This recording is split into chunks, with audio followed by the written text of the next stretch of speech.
दोस्तों, खाने का और नमाज का वक्फा इंशाल्लाह थोड़ी देर बाद होगा। हमारे दरमियान कुछ ऐसे शानदार शख्सियात यहाँ मौजूद हैं जिन्होंने हर दौर में पाकिस्तान का नाम बुलंद किया। आप थोड़ी सी अगर खामोशी कर लेंगे तो ज्यादा मजा आएगा, क्योंकि जिन लोगों को मैं बुलाने जा रहा हूँ ये पाकिस्तान के लेजेंड्स हैं।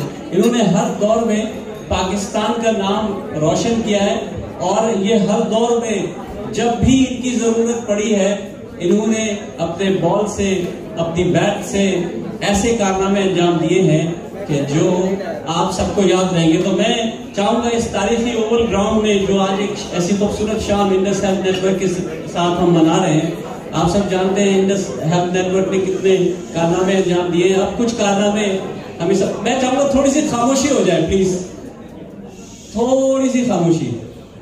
देखिए ना आएगी आपको आवाज। तो दोस्तों, सबसे पहले मैं चाहूंगा कि वो तीन सपूत, वो तीन अदवार के सितारे जिन्होंने पाकिस्तान का नाम क्रिकेट के हवाले से रोशन किया और क्रिकेट का नाम भी रोशन किया, उनको मैं एक एक करके स्टेज पे बुलाऊंगा और आपकी तालियां बताएंगी कि आप कितनी मोहब्बत करते हैं पाकिस्तान की टीम से। एक ऐसी शख्सियत जिनका खानदान जो है वो क्रिकेट के हवाले से पहचाना गया, वो मोहम्मद ब्रदर्स कहलाए गए। उन्होंने 70s में राज किया, उसके बाद भी राज किया और बाद में भी वो इसके हवाले से कहीं ना कहीं नजर आए। मैं चाहूंगा आपकी भरपूर तालियों में जनाब मुश्ताक मोहम्मद साहब हैं।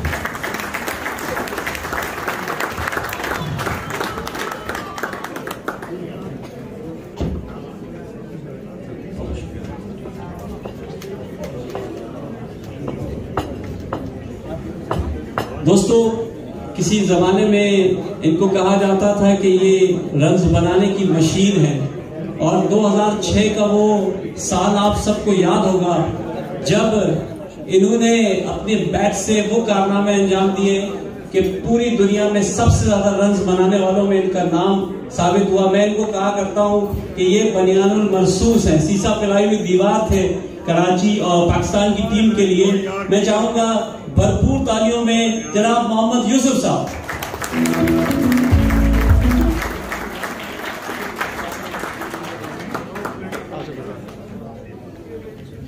तालियां बजती रहेगा।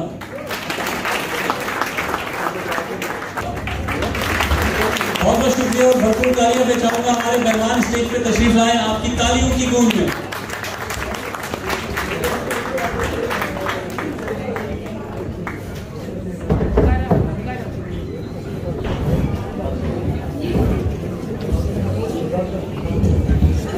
आप सबकी आमद का बहुत बहुत शुक्रिया। इंडस के इस खूबसूरत प्रोग्राम में मैं आपका इस्तकबाल करता हूँ।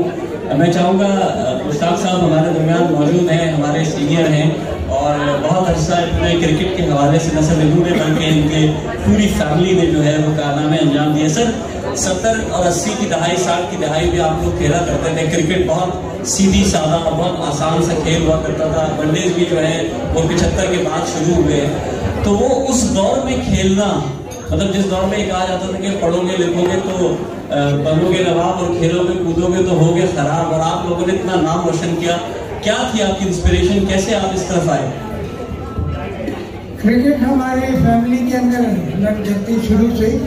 मेरे बड़े भाई साहब नजीर साहब, रईस और मुझसे छोटे जो साथी थे वो भी बस क्रिकेट के नाम से हमारी फैमिली ज़्यादा पहचानी जाती है। और ऑब्वियसली जो इंस्पिरेशन आया तो मुझे और मेरे भाई को देख के ये जितने हमारे बड़े ब्रदर थे उन्होंने हमें इंस्पायर किया। और छोटे जमाने में स्कूल क्रिकेट बहुत अच्छा हमारे जमाने। उसके बाद यूनिवर्सिटी क्रिकेट, कॉलेज क्रिकेट भी बहुत अच्छी और क्लब क्रिकेट भी अच्छी थी। तो उधर जो प्रोड्यूस हुए क्रिकेटर वो जो क्रिकेट पे जो पहली जो पाकिस्तान की टीम थी ना 50s के अंदर, वो बनी थी जो लोग माइग्रेट होकर इंडिया से आए थे पाकिस्तान, बहुत जवान थे, लेकिन उनकी उम्र कुछ 28-30 साल की उसमें था। तो उन्होंने कहा कि भाई ये 4-5 साल के बाद ऐसी खामोशी कीजिएगा प्लीज। आपके लेजेंड हैं, कुछ कह रहे हैं, आप जरूर सुनिए जी। तो वो जो पहली जो टीम थी पाकिस्तान की जी, वो उनके जितने भी क्रिकेटर थे उनकी उम्रें काफ़ी हो चुकी थी, उनको रिप्लेस करने वाला कोई नहीं था। तो उन्होंने ज़्यादातर जो रिप्लेस किया वो स्कूल की तरफ से, वन ऑफ द प्रोजेक्ट। उसके बाद नसीमुल गनी थे, हसीब हसन थे, मोहम्मद फारूक थे, और लाहौर से भी बहुत सारे क्रिकेटर, जफर अल्ताफ थे, एक दो फजल महमूद साहब पहले। तो जब 1960 करीब हमारे 6-7 लड़के जो पाकिस्तान टीम में जब टूर किया इंडिया का 1960-61 में, उसके अंदर 7 लड़के ऐसे थे जो कि 2 स्कूल के बच्चे थे और बाकी यूनिवर्सिटी क्रिकेटर थे। और उसके बाद हमारे सीनियर क्रिकेटर्स थे लाइक फजल महमूद सैन, अनीफ मोहम्मद, वकार सैन। तो हमारा वहाँ से ये सिलसिला शुरू हो गया। सर, कोई सबसे यादगार इनिंग्स, आपने इंग्लैंड में भी खेला, उस जमाने का ओवल आज का ओवल बहुत फर्क है, कोई यादगार इनिंग्स कोई आप ऐसी बताएं जो आपको लगा हो? जाहिर है हमने वो दौर उस तरह नहीं देखा है, शायद हमारी इस नस्ल ने भी नहीं देखा हो, कुछ थोड़ी बहुत यादें शेयर करें, कैसा रहा? मेरी यादगार इनिंग तो इतनी ही इन दोनों की ज़्यादा है, क्योंकि हमारे ज़माने में क्रिकेट इतनी थी नहीं। तो चंद ऐसी 2 मौके आए जहाँ अल्लाह मियाँ ने इज्जत देनी थी। तो उधर वेस्ट इंडीज़ का टूर था हमारा 76 का, तो उसके अंदर हम सेकंड टेस्ट हार चुके थे, तीसरा टेस्ट ड्रॉ हुआ, और चौथे टेस्ट में ट्रिनिडाड के अंदर मैच था जहाँ के ऊपर मेरा फॉर्म बहुत वीक था। आई वाज द कैप्टन, लेकिन I wasn't getting any runs, no wicket, nothing. So I have to score. एक स्टेज ऐसा आया कि चंद जितने भी सीनियर क्रिकेटर्स से हमने मीटिंग की कि भाई आई थिंक इट्स बेटर कि I drop down and let Javed मियां प्ले इंस्टेड ऑफ मी। बड़ी बात है आज के दौर में। मैं तो उन्होंने कहना you are the captain, you got to play, we can't drop you no matter what happens. Anyway Allah मियां ने इज्जत देनी थी। उसके बाद उस मैच में मैंने कुछ थोड़े बहुत रन भी कर दिए, 7-8 आउट भी किए, and we won that game. So that one of the innings I remember.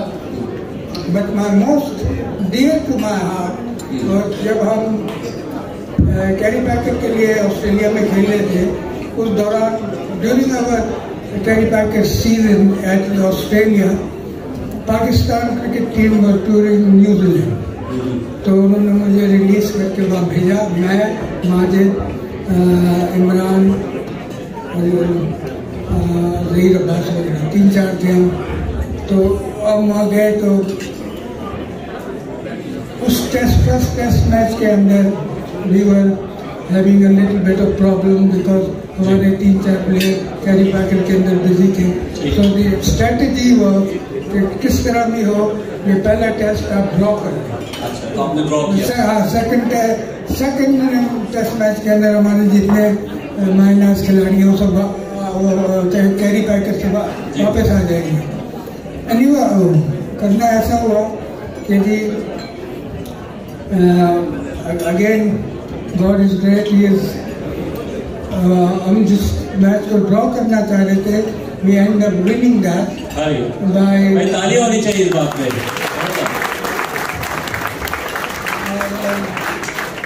जिस तरह आपने कहा 1-2 इनिंग याद हो, आपसे और भी इनिंग्स के बारे में हम पूछते रहे कि हम जरा स्विच करते हैं। सरफराज साहब आपकी तरफ चलते हैं, यूसुफ भाई को छोड़ते हुए आपकी तरफ इसलिए आना है कि आपके हवाले से बहुत मशहूर है कि आप धोखा नहीं देते हो, आपने कभी धोखा नहीं दिया अल्हम्दुलिल्लाह।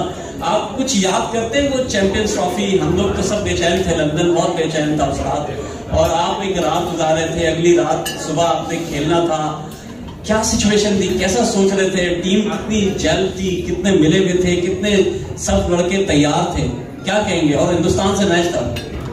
सबसे पहले तो आप तमाम लोगों को अस्सलाम वालेकुम।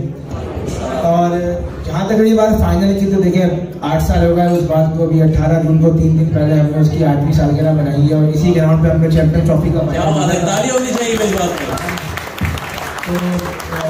तो जहाँ तक रही बात एक रात पहले की, तो तो एक रात पहले शायद मैं बहुत ज़्यादा कॉन्फिडेंट था अबाउट इस हवाले से कि शायद जो हम पहला मैच खेले थे, हमारा चैंपियन ट्रॉफी का पहला मैच था इंडिया के अगेंस्ट बर्मिंघम में, तो वो हम मैच हार गए थे। उसमें शायद एज कैप्टन जो है मैंने बहुत ज़्यादा प्रेशर लिया, जिसकी वजह से, क्योंकि मेरा एज प्लेयर तो मैं खेल चुका था पाकिस्तान टीम के लिए, लेकिन एज कैप्टन पहला मैच था तो शायद बहुत ज़्यादा प्रेशर लिया टीम में, जिसकी वजह से हम एज अ टीम अच्छा नहीं खेल पाए। लेकिन जब हम फाइनल में पहुंचे तो टीम का मोमेंटम बहुत अच्छा था और इसी ग्राउंड पर खड़े होकर सुबह 9:30 बजे लास्ट बात जो की थी वो यही की थी कि यार हमने फाइनल के बारे में नहीं सोचना है, हमारे पास मोमेंटम है और हमने कोशिश करनी की अच्छी क्रिकेट खेली और फिर हमने अच्छी क्रिकेट खेली और फिर अल्लाह ताला का करम था और सब लोगों की दुआएं थी, इसकी वजह से पाकिस्तान जो है वो चैंपियंस ट्रॉफी जीता।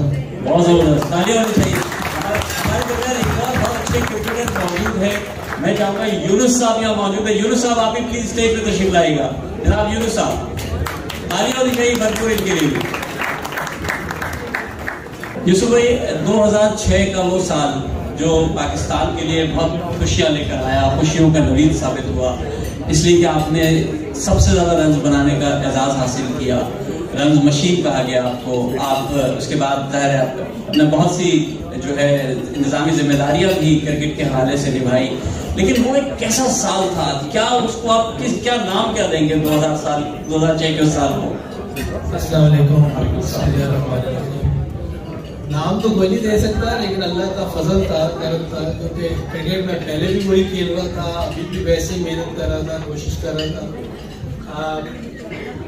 उस साल मुझे भी समझ नहीं आ रही थी क्या हो गया, जिस तरह बने रहे थे। मैं ग्राउंड में आता था, मुझे लगता ही नहीं था कि मैं आउट हूँ। वो एक साल ऐसा था, ये अल्लाह की तरफ से था। बाकी उसके बाद तो बहुत दफा आउट जीरो में भी हुए, बहुत मरतबा फेल भी हुए, लेकिन वो एक ऐसा साल था कि वो हमेशा मुझे भी याद रहेगा। और उसमें जो इंग्लैंड में मैंने जो परफॉर्मेंस दी थी, जो मैंने 4 टेस्ट मैचेस में जो रन बनाए थे, किसी भी एशियन प्लेयर ने आज तक इतने रन नहीं बनाए।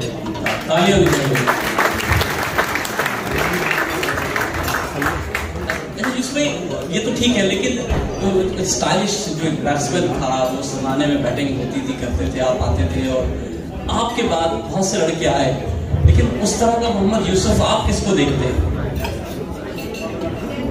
क्वेश्चन है, सारे अच्छा खेल रहे हैं, या तो मेरे से अच्छा खेल सकते हैं या मेरे से बुरा खेल सकते हैं। मेरी तरह शायद मुश्किल है, क्योंकि हर इंसान को अल्लाह ने एक सलाहियत दी है, उसका अपना है तरीका खेलने का, स्टाइल भी अपना है। जैसे मैं बात करूंगा, जो हमसे पहले खेले या जहीर भाई खेलते थे, जहीर अब्बास साहब, उनके बारे में मशहूर था कि बहुत स्टाइलिश प्लेयर थे जी, तो हम उन जैसा नहीं खेल सके। उनका एक बहुत नाम एशियन ब्रैडमैन के नाम पर उनको याद किया जाता है अभी भी, और बहुत खूबसूरत खेलते थे। जो हमारे सीनियर प्लेयर थे, सईद भाई, जवान भाई, उनकी बहुत तारीफ करते थे।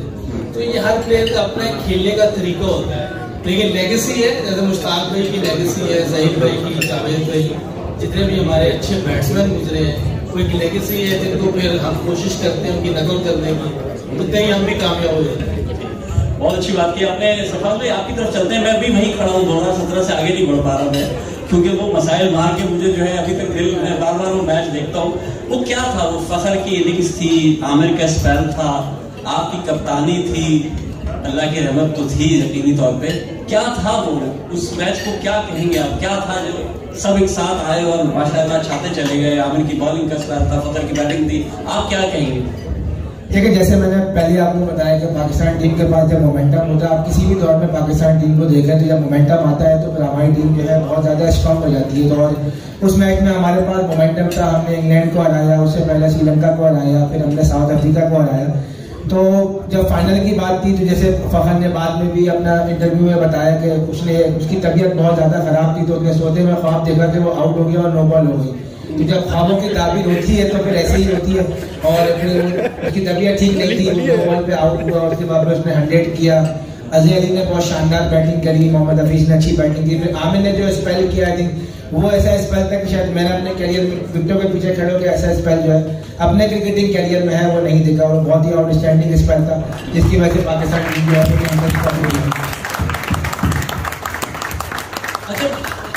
नौजवान खिलाड़ी तो सारे थे। शादाब की वो बॉल मुझे याद है, शादाब ने बॉल की और वो बड़े कॉन्फिडेंटली करता, भाई भाई भाई ये आउट है। तो आपको कॉन्फिडेंट था पूरी टीम पे? देखिए कॉन्फिडेंट तो सारे प्लेयरों पे था और शादाब से मेरी अंडरस्टैंडिंग बहुत ज़्यादा अच्छी है क्योंकि उसकी जितनी भी उसने सारी क्रिकेट खेली है सारी ऑलमोस्ट मेरे अंडर खेली है। तो बस मैं उससे यही पूछ रहा था क्योंकि उसने जब बॉल लगाया तो उसने यही बोला कि पहले पैड लगाए, तो बस यही बात थी कि हाँ अगर पहले पैड लगाए तो उम्मीद है कहीं आउट होगा। जब रिव्यू लिया तो वो बिल्कुल क्रम आउट था युवराज सिंह का। यूसुफ भाई आपसे पूछेंगे, आपके जो साथी खेलते थे, यूनुस भाई आपके साथ होते थे और बहुत से खिलाड़ी थे, शोएब अख्तर आपके साथ थे, बहुत से खिलाड़ी थे, आपकी किसके साथ ज्यादा बॉन्ड थी, किसके साथ मजा आता था? बैटिंग करते हुए तो मुझे सही कोई जमाने में मजा आता था और शोएब की तो खिलाफ मैं फर्स्ट क्लास भी खेला हूँ, साथ भी खेले हैं। शोएब एक ऐसा बॉलर था कि दुनिया के लिए भी थ्रेट थी, फास्टेस्ट बॉलर दुनिया में आया हमारे। प्रैक्टिस के दौरान डर लगता था कि ऑब्वियसली वो तेज था वो, और प्रैक्टिस में आपको विकटें भी बात ऐसी मिलती है कि थोड़ी मुश्किल होती है, तो उसको खेलना आसान नहीं है, बहुत मुश्किल बॉल है उसकी। एक तो हाइट ऐसी थी कि जब वो बाउंसर करता था वो सीधा आपके सर की तरफ आता। मुझे एक बार लगा भी उसका बॉल, अच्छा फर्स्ट क्लास मैच खेले तो उसको मुझे लगा था उसका। डेंजरस बॉलर है और वैसे भी वर्ल्ड क्लास बॉलर्स के साथ मैं क्रिकेट खेला हूँ। सकलैन भाई एक ऐसा नाम है कि दुनिया में ऐसा बॉल ऑफ स्पिनर नहीं आ सकता। उनके साथ मेरी ज़्यादा बाउंडिंग थी, मैं उनके साथ शुरू से रहा हूँ। वैसे हमारे फास्ट बॉलर वसीम अकरम, यूनुस और बहुत से बॉलर आए जिनकी वजह से आज पूरी दुनिया में पाकिस्तान का नाम इमरान भाई है। मेरा ख्याल है कि क्रिकेट की दुनिया में सब उनको जो अपना हीरो मानते हैं और मेरा ख्याल है कि ऐसा उस्ताद शायद नहीं। जी आप एक दफा जरा थोड़े से खामोशी के लोग तालियां बजा रहे हैं, तालियां बजाएं, इतनी खूबसूरत बातें होंगी, जरूरी है। सरफराज भाई आपसे भी बात करेंगे, मैं चाहूंगा अगर साथ साथ को एक माइक दे दे तो इनसे भी कुछ गुफ्तगू का सिलसिला चलता रहेगा। सरफराज भाई ये बताइएगा कि 2017 का शानदार दिन गुजरा, आए पाकिस्तान में पहुंचे, खूब इस्तेमाल हुआ, 2-4 महीने गुजरे और फिर गुजरते चले गए और फिर हमें नजर आया कि सरफराज कहीं नजर नहीं आ रहा, तो उस वक्त दिल पे क्या गुजर गया? कुछ अर्सा तो आपने ब्रेक लिया, कुछ अर्से आपको टीम में नहीं आ सके, दिल उड़ा, सिलेक्टर्स पे गुस्सा आया या क्या था? आपने कहा नहीं मैं मेहनत करूंगा? नहीं देखिए ऐसा नहीं होता, ये तो आपको पता है, ये तो क्रिकेट में आपकी लाइफ में चलता रहता है कि कभी आप खेलते हैं, कभी आपकी फॉर्म खराब होती है तो आप टीम से बाहर हो जाते हैं। तो कोशिश यही करते हैं कि जब मेरे साथ ऐसा हुआ, जब मैं टीम से ड्रॉप हुआ तो कोशिश की कि डोमेस्टिक क्रिकेट खेलूँ और जितना अर्सा मैं टीम से बाहर था और डोमेस्टिक क्रिकेट में कोशिश की, सारे मैचेस खेले और परफॉर्म करने की कोशिश करी। तो उसके बाद दोबारा कमबैक हुआ और कमबैक भी हुआ तो बहुत अच्छा हुआ। मैं चाहूंगा आप एक जुमला यूसुफ भाई के लिए और एक जुमला विशाल भाई के लिए जरूर कहें ताकि हम आपके आगे बढ़ें। देखिए आई थिंक इन लोगों के लिए मैं कुछ भी कहूँ तो वो भी कम पड़ेगा। आई थिंक ये दोनों जो है पाकिस्तान के लेजेंड हैं और इनकी वजह से पाकिस्तान का नाम जो है वो पहचाना जाता है। इन्होंने तो पाकिस्तान के लिए परफॉर्मेंसेस की है और हमारे लिए तो इतनी खुशी की बात है वो कम है। यूसुफ भाई की कप्तानी में मेरा डेब्यू हुआ टेस्ट क्रिकेट का और जब हम छोटे थे तो मुश्ताक मोहम्मद साहब का नाम सुनते थे कि यार इन्होंने पाकिस्तान के लिए बहुत सर्व किया और एज कैप्टन जो इनकी डिसीजन होते थे ऑन द फील्ड वो बहुत ज़बरदस्त होते थे। तो आई थिंक इन लोगों के लिए जितनी भी तारीफ की जाए और वो कम है, हम फख्र से कहते हैं कि पाकिस्तान ने मोहम्मद यूसुफ और मुश्ताक मोहम्मद जैसे प्लेयर जो है प्रोड्यूस किया। क्रिकेट बहुत फास्ट हो गई है, बहुत आगे निकल गई, इसके बावजूद आप क्या एक बुनियादी मशवरा देना चाहेंगे यंग क्रिकेटर्स को? इस वक्त जो हमारी खास कर पाकिस्तान क्रिकेट टीम की इस वक्त सूरत हाल है बहुत नाजुक है, तो उसको ठीक करने के लिए हमें सही क्रिकेट खेलनी चाहिए। एक तो ये T20 और ODI और शॉर्ट फॉर्मेट का क्रिकेट है, हाँ ये जो क्रिकेट है इससे क्रिकेट सुधरती नहीं है बल्कि और ख़राब हो जाती है। आपके जो बेसिक है फंडामेंटल रूल है और बैटिंग एंड बॉलिंग तो सब फील्डिंग अलबत्ता बेहतर होती है लेकिन बॉलिंग और बैटिंग की इसके लिए ठीक करने के लिए आपको टेस्ट क्रिकेट खेलना आपकी टीम को बहुत ज़रूरी है और पाकिस्तान क्रिकेट बोर्ड को चाहिए कि ज़्यादा से ज़्यादा 4 दिन के मैच हुआ कराएँ उसमें कायदे आजम ट्रॉफी में, ताकि जो हमारे उभरते हुए खिलाड़ी हैं उनको सही ताकि उनकी फाउंडेशन सही हो। अच्छा यूसुफ भाई आपसे मैं पूछना चाहूँगा कि आज आप इंडिया साइड के खूबसूरत प्रोग्राम में मौजूद हैं, इस प्रोग्राम में आप क्या सोचते हैं खिलाड़ियों को फलाही कामों में कैसे शिरकत करनी चाहिए, शामिल होना चाहिए और आपकी इस तकरीब में शिरकत का क्या जज्बा था इंडस्ट्री के हवाले से? देखिए इंडस के साथ मैं काफ़ी अर्सा पहले भी कराची में मैंने इनके प्रोग्राम अटेंड किए हैं और अभी लाहौर में भी नया हॉस्पिटल बना है, उधर भी मैं गया था।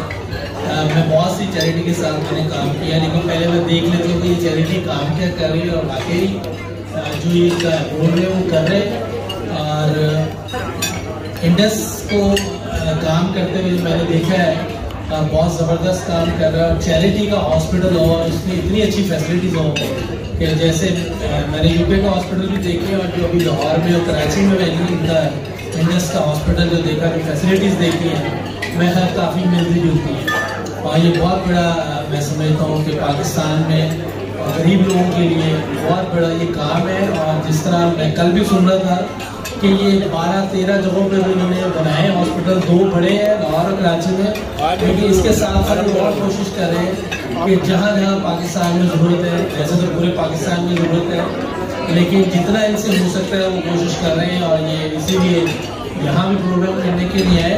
तो इस तरह के बहुत से काम उधर ज़रूरत है, जैसे एजुकेशन में भी बहुत सारी ज़रूरत है। 4 करोड़ के करीब तो बच्चे स्कूल में नहीं है, तो हर जगह हेल्थ में, एजुकेशन में, हर जगह बहुत सख्त ज़रूरत है। तो आपको लगता है कि हम सबको मिलकर खिलाड़ियों को भी इसका हिस्सा बनना चाहिए?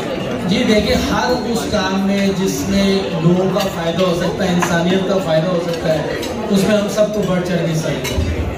यूनुस साहब, आप क्योंकि आप यहाँ बरतानिया में ही होते हैं और आप यहाँ क्रिकेट आपने खेला, कुछ अपने बारे में मुख्तसर बताइए।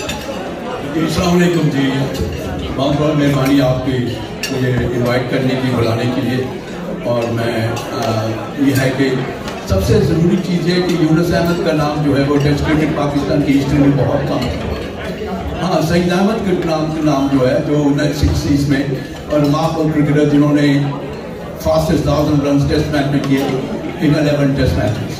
My story is totally very different. It's because of the fact that I was sent out here from Lahore and 1965 when I was in government college studying, that I come here and to play at Surrey in the second 11 and learn how to play in English conditions. It was not an easy journey for me when I landed here because the language was a very difficult one. Although Lahore, we were all very fluent in Urdu and Punjabi, and getting to come to Surrey at the Oval here where we are tonight, it was a great privilege to come and see the ground where Pakistan won the first test match, historical test match if I may say so, when Fazl Mahmood, the great hero, legend of Pakistan, took 6 wickets in each inning to beat England here. I came here to play for second 11 and I was about to go back to government college to continue my studies. But as it turned out, Surrey were very keen for me to stay back and to play and look to play for Surrey in the future. That meant was that I had to stay back here and concentrate in cricket. बहुत शुक्रिया जनाब, आपने बहुत भरपूर ताली यूनुस साहब के लिए बजाइएगा। Thank you. सरवार ने सुना है आप चीफ सेलेक्टर बन रहे हैं? नहीं सर, ऐसा कुछ नहीं। एक खबरें हमने सुनी तो हमने कहा मतलब खबरों में अगर फर्ज करें आज आप टीम बनाना चाहें तो चलिए निकालना तो छोड़िए, रखेंगे किसको? टीम आप क्या टीम बनाएंगे? नहीं सर, आप फर्ज नहीं कर रहे बिल्कुल।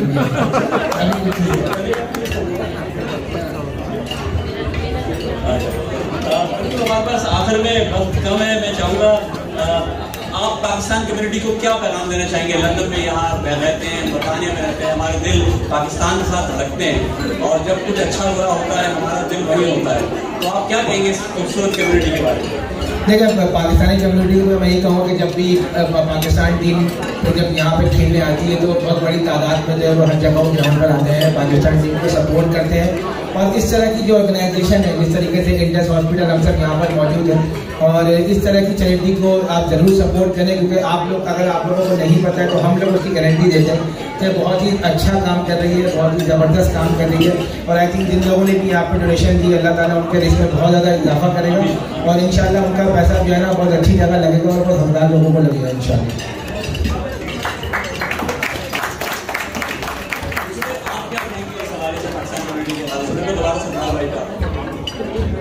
जी जी, लंदन में खूबसूरत कम्युनिटी मौजूद है जो हमेशा पाकिस्तान के हवाले से अपना काम करती है। अरे क्रिकेट के हिसाब से मैं तो बहुत मरतबा आया हूँ, मेरे काफ़ी टूर्स हैं और हमेशा पाकिस्तान के जो लोग सपोर्ट करने आते हैं और जितनी भी तारीफ की जाए वो कम है, क्योंकि ग्राउंड फुल होता है जब भी हम आते हैं। और स्पेशली वो जो वो जिसको पंजाबी कहते हैं बाजे लेके आते हैं, वो जो बहुत ज़ोर से बजाते हैं, उससे बहुत ताशे बजाते हैं, वो बहुत मज़ा आता है और एक एटमोसफेयर क्रिएट करते हैं जिससे मास का फील्डिंग भी हो जाती है टेस्ट क्रिकेट में। तो इनकी जो हेल्प होती है, जो सपोर्ट होती है, उससे एनर्जी मिलती है। तो हमेशा हमने अप्रिशिएट किया है पाकिस्तानी कम्युनिटी का, मुझे बहुत ज़्यादा सपोर्ट करते हैं। मैं चाहूँगा मुश्ताक साहब की आखिर में दो लफ्ज़ ज़रूर पाकिस्तान कम्युनिटी और इंडस हेल्थ के नेटवर्क के हवाले से करेंगे। थोड़ी सी खाना भी खाते रहे, लेकिन बड़े खूबसूरत पैगाम आते हैं, ये भी सुनते रहें प्लीज। जी, I feel great honor to be here tonight among the Pakistani community, and they come from all corners of the UK to help this charity organization. My heartiest congratulations to Dr. Bhai Saab and his team. You are doing a tremendous job, and we are so proud of you. जितनी आपकी तारीफ की जाएगी, जितनी आपकी team की तारीफ की जाए, तो मैं अल्लाह आपको इसका अजर देगा। बहुत बहुत शुक्रिया आप सबकी अमल का। दोस्तों, ये हर पाकिस्तानी को मुफ्त इलाज की सहूलत मिल सके, इसके लिए हम सब दुआ गो हैं कि क्योंकि ज़िंदगी बचाना सबसे बड़ी इबादत है। मैं अपने लेजेंड्स का दिल की गहराइयों से शुक्रिया अदा करता हूँ और चाहूँगा भरपूर तालियां बजाएं हमारे लेजेंड्स के लिए, भरपूर तालियां बजाइए।